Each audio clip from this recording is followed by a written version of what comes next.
invite you to join us for a lively discussion on what the Bible says about the problems facing today's world with special guest Ron Wyatt, an archaeologist, and your host, John Barella. Noah's Ark. The Bible tells us in the book of Genesis chapter 8 and verse 4 that the ark rested in the 7th month on the 17th day of the month upon the mountains of Ararat. Of course, the mountains of Ararat are found in modern-day Turkey, and our guest today is none other than the official discoverer of Noah's Ark, Ron Wyatt, an archaeologist. Ron, now you are obviously a very famous individual, being considered officially by the Turkish government as the discoverer of Noah's Ark. Well, whether I'm a famous person or not is not real important, John. What we have found is one of the artifacts from antiquity that is in the Bible narrative, and I'm very thrilled to have had a part in its documentation. Now, there are many people who have claimed to have discovered, of course, Noah's Ark, but the Turkish government, as we mentioned, has determined you as the official discoverer of the ark itself. The way they explained that was that if there was a diamond out in the street and hundreds of people came along, picked it up, looked at it, kicked it around, threw it down, then somebody came along and picked it up and said, hey, that's a diamond, that the person that recognized it for what it was first was the discoverer. So even though this boat-shaped formation was filmed in an aerial survey in '59, appeared in Life magazine, Reader's Digest, and a group actually went out there in 1960, but after blowing some holes in it and doing some digging, they just said it was nothing of archaeological interest. Now, there are many people, Ron, who consider the book of Genesis and many of the stories in Genesis, such as Noah, of course, to be mythological and just to be considered as allegories and not actually to be taken literally. And yet we read in the Bible where the ark came to rest upon the mountain of Ararat. Now, is there a literal mountain of Ararat? We have a slide here that we'd like to show the people. It says mountains, John, plural, of the kingdom of ancient Urartu, but we do have a slide here showing a very impressive mountain, and this is Mount Ararat in eastern Turkey. All of these cloud-shrouded peaks in antiquity were revered, being the abode of different gods. In Greece, it was Olympus, where Zeus and all those folks lived. Those were mythological Now, how many mountain characters. peaks are located right in this? Well, it's like the mountains thing, the Rocky Mountains, John. This whole area of eastern Turkey was included in the ancient kingdom of Urartu, or Ararat. Mm-hmm. And so there's a lot of mountains out there. Okay, now we have another slide that you've taken there that is an aerial view, actually. All right, now this was taken in the aerial survey in 1959. This is where this boat-shaped formation first came to attention. A photogrammetry expert from Ohio State University, Dr. Arthur Brandenberger, identified this as a boat, and he has never changed his mind. So this is actually the outline of the boat that you discovered? Well, this is the boat that I have documented as being the remains of Noah's Ark. And who was it that located this? It showed up in an aerial survey of eastern Turkey. When was this now? This is in 1959. 1959. Yes. We have several other slides here to show your audience things that parts of the boat.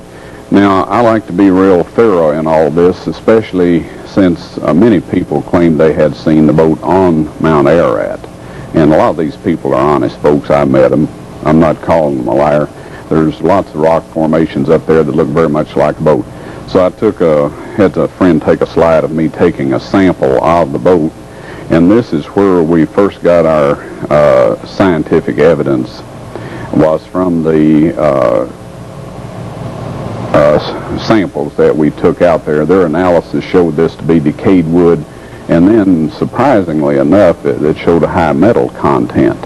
So from that point, we went into metal detectors And on these other slides as we progress along here.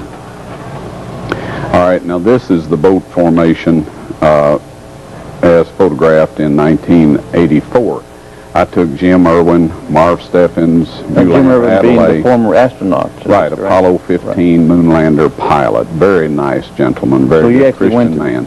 Here's a man that went to the moon, and he went to find the Ark.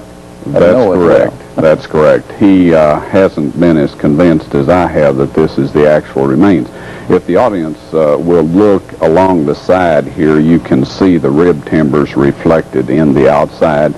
Our metal detection equipment and our subsurface interface radar equipment has verified that that indeed is timbers. So all of the technological equipment that you took there confirmed your finding? That's correct, yes. If, say, for example, if we had taken the radar scanner out there and nothing would have shown up on it, then, we wouldn't have the evidence that we have today. All right, now along the side of this embankment that we're looking at here, you see the flags. These are reflections of rib timbers along the side of the boat. Also, the white tape shows the presence of a keelson, which parallels the keel and is part of the, structure of a boat. And all of these things are present in this formation. Now, when people think about someone finding Noah's Ark, of course, some would think that you would find a boat with the cages and some of this. Now, were you able to determine anything like this? There's a lot of metal in there. We have found the outline of chambers in the craft. Some of these are shown to be clear of any debris. They're open at this point in time. So you were actually able to penetrate with your with your high-tech equipment. Right. That there's actually chambers within. That's correct. Yes. Now the size of those chambers indicates that Noah took small animals or just weaned animals on board, and so the big lumbering elephants and things of that nature apparently weren't there. They took youthful ones in, and we were able to use metal detectors, and this is Dr. John Baumgartner, who we invited out to the site and just recently got back from a trip out there. We were able to measure the depth of the deposit through an earthquake crack in 1979. Dr. Baumgartner took some very elaborate core drilling equipment out and confirmed the depth of the deposit as being 12 feet like we originally arrived at. Now we have here a photograph of some of the people that we took out there in 1984, and we have, this is me I was a little younger and the hair was a little different shade at that point in time. Here's the boat formation right here. Now what is remarkable about this site is that we were able with a metal detector in 1984 to dig in and find a petrified timber, and laying right alongside that timber is an iron bracket.